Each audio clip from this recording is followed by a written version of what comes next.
오늘은 거짓 율법 교사에 대한 경고라고 얘기할 수 있겠죠.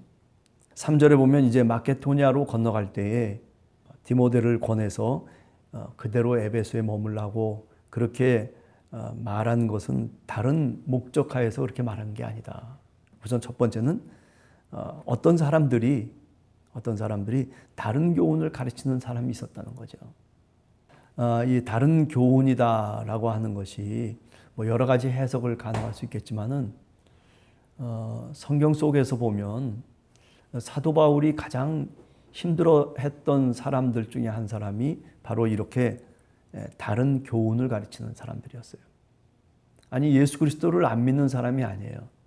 믿음에도 불구하고 그 복음의 내용을 변질시키는 거죠.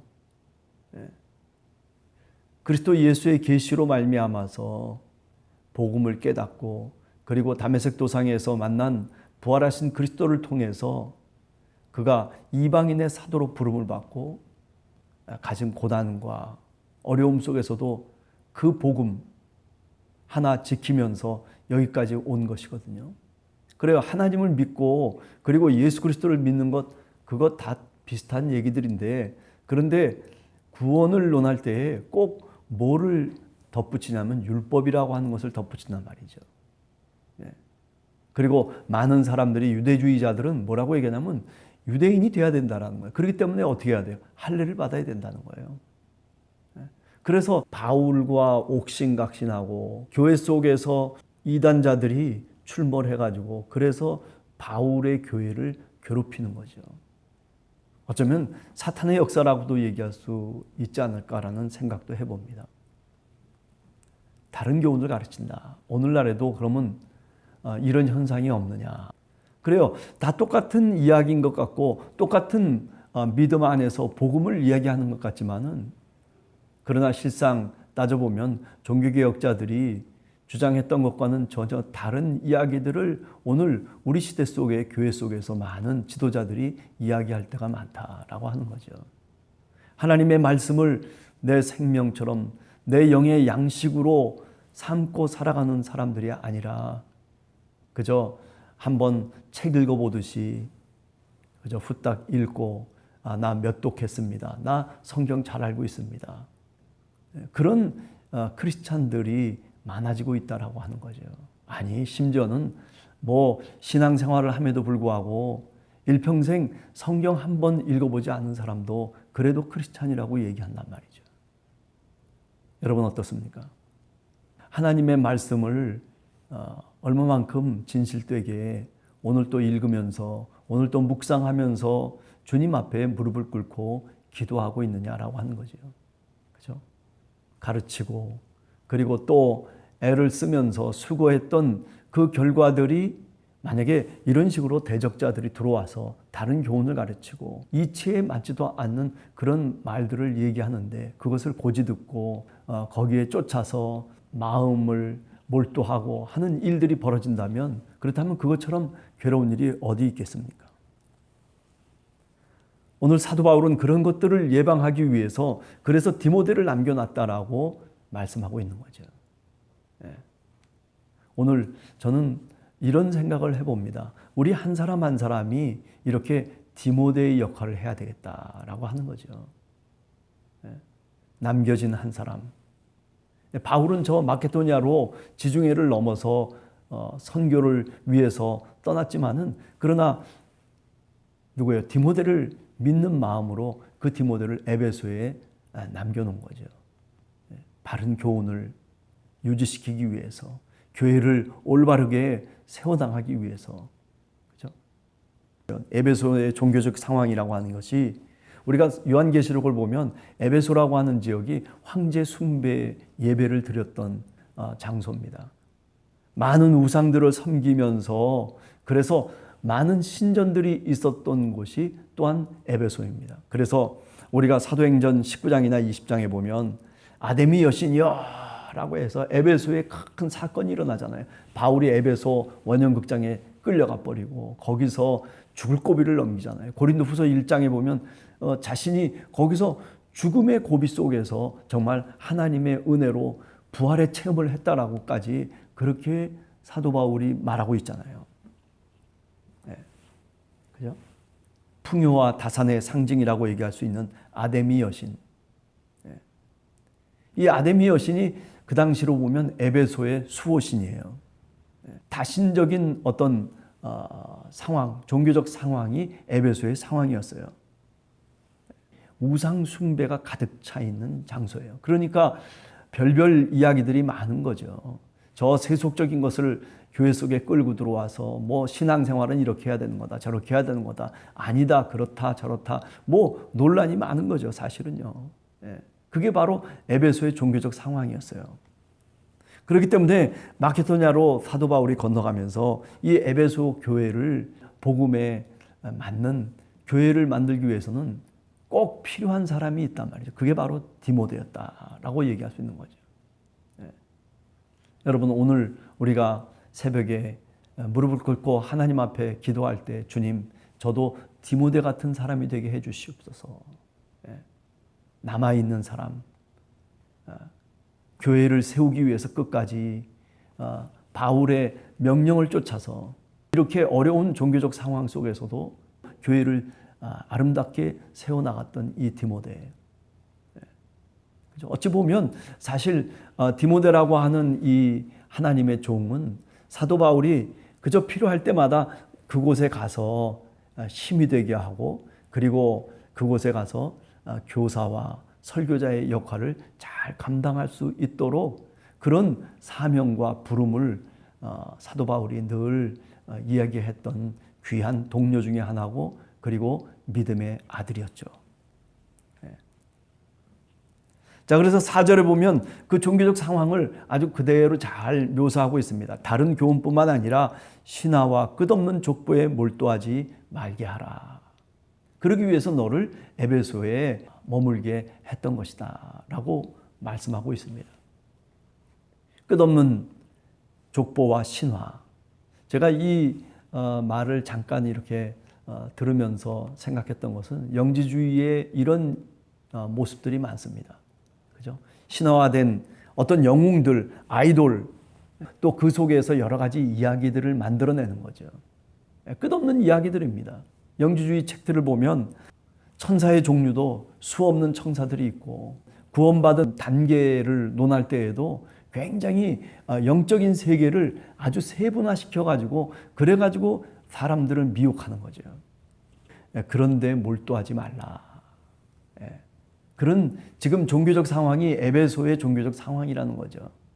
그렇기 때문에 교회를 세우기 위해서 이렇게 바른 가르침을 유지해야 되고, 그리고 쓸데없는 이런 잘못된 영지주의라든지 율법주의자라든지 할례주의자들, 이런 어떤 가르침에서부터 멀리 할 수 있도록, 교회가 교회답게 세워갈 수 있도록, 그리스도의 몸된 지체가 될 수 있도록 그렇게 당부하고, 그래서 디모데를 에베소에 머물게 했다라고 하는 거죠.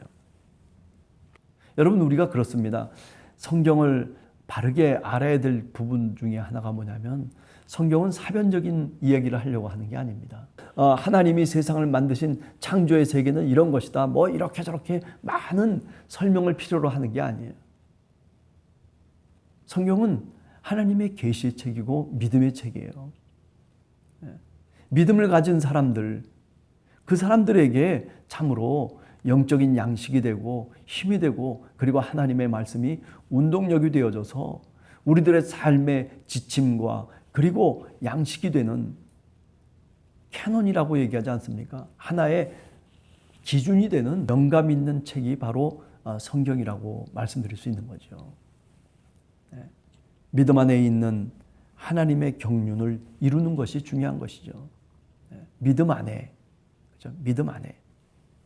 믿음 안에서 실현되는 하나님의 계획과 섭리를 얘기하고 있는 책이 바로 성경이다. 그렇게 말씀드릴 수 있는. 근데 문제는 뭐냐면, 이것을 이해하지 못하도록 방해하고 장애물이 있는데, 그게 뭐냐면 끝없는 족보를 논하고 신화를 논하고 뭐 끝없이 별 논하고 허튼 이야기들을 해야 되고, 사실은요, 성경에 있는 말씀 한 자, 아니 몇 자라도 우리가 일평생 붙잡고 살아갈 수 있는 그런 신앙이 필요한 거예요. 예수 그리스도를 한번 생각해 보세요. 예수 그리스도께서 일평생 십자가 위에 달려 돌아가시기까지 그가 하나님의 음성을 얼마나 들었습니까? 물론 그분이 신성과 인성을 갖고 있는 하나님의 아들이심에 분명했지만은, 그러나 성경을 통해서 보면 세례자 요한에게 요단강가에서 세례를 받을 때 하나님의 음성을 듣습니다. 아니, 변화산에서 하나님의 음성을 듣고 그가 변모하기도 합니다. 그러나 생각해 보면 우리 주님께서 뭐 대단한 신앙적인 경험이 있었던 것이 아니에요. 성경을 통해서 보면 하늘의 하나님의 음성을 그가 직접 들음으로 인해서 그런 신앙의 경험, 그런 영적인 경험을 통해서 그것을 붙잡고 일평생 십자가 위에까지, 죽음의 그 순간까지 사실은 끝까지 버티면서 견디면서 나갔던 거예요. 많은 사람들이 조롱을 합니다. 네가 정말 하나님의 아들이냐? 한번 내려와 봐라. 십자가 위에서까지도 그런 마귀의 조롱을 받으면서, 그러면서 죽어가신 우리 주님을 우리는 기억하고 있잖아요. 그런데도 어땠습니까? 십자가 위에서 내려오질 않았어요. 비참한 인간으로 죽어가는 거죠. 아니, 아버지를 부르면서 엘리 엘리 라마 사박다니 하면서 아버지 하나님을 간절하게 부르잖아요. 어째서 나를 버리시나이까?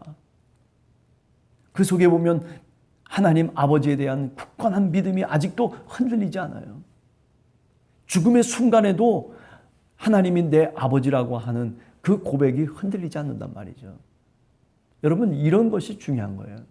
신앙의 삶을 살면서 이거 많이 알고 있느냐, 뭐 너 이거 믿고 있느냐, 어쨌느냐, 뭐 이런 얘기가 중요한 게 아니라 정말 내가 하나님을 내 아버지로 분명히 오늘 또 고백하며 흔들리지 않는 믿음 가운데 내가 오늘 서 있느냐라고 하는 것이 사실은 중요한 거예요.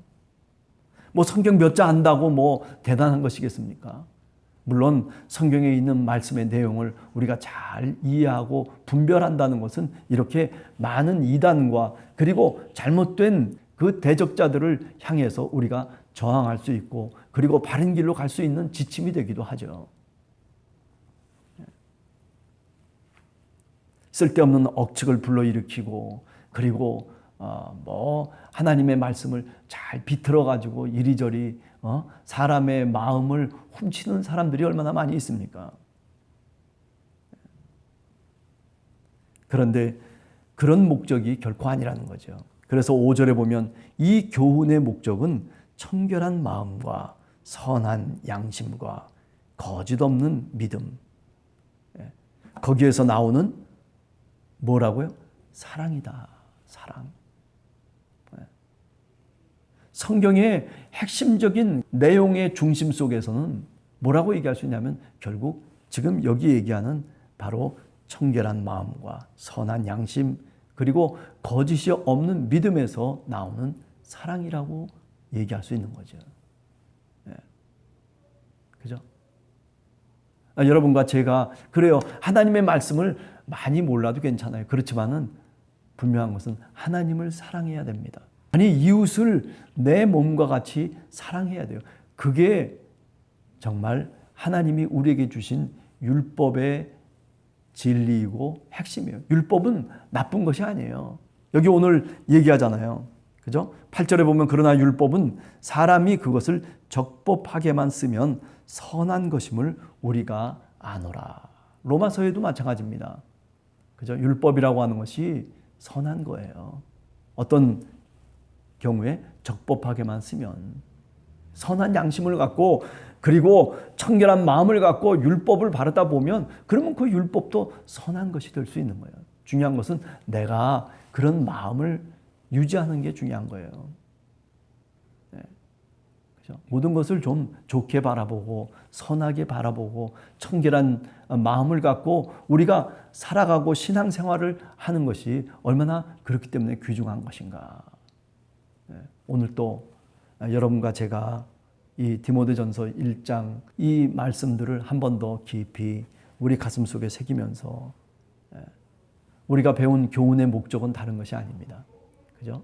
하나님을 사랑하고 그리고 내 이웃을 내 몸과 같이 사랑하라 라고 하는 그 말씀처럼 우리가 믿음 안에서, 거짓 없는 믿음 안에서 이 사랑을 우리 가슴 속에 품고 또 세상 속에서 이렇게 사랑의 빛을 갖고 나아가서 세상 속에서 참 아름다운 믿음의 백성으로 살아가도록 우리가 위해서 기도하고 그리고 우리가 그것을 위해서 수고하고 애쓰는 그런 우리 함께하는 교회 성도들 모두가 되기를 간절히 주님의 이름으로 축원합니다.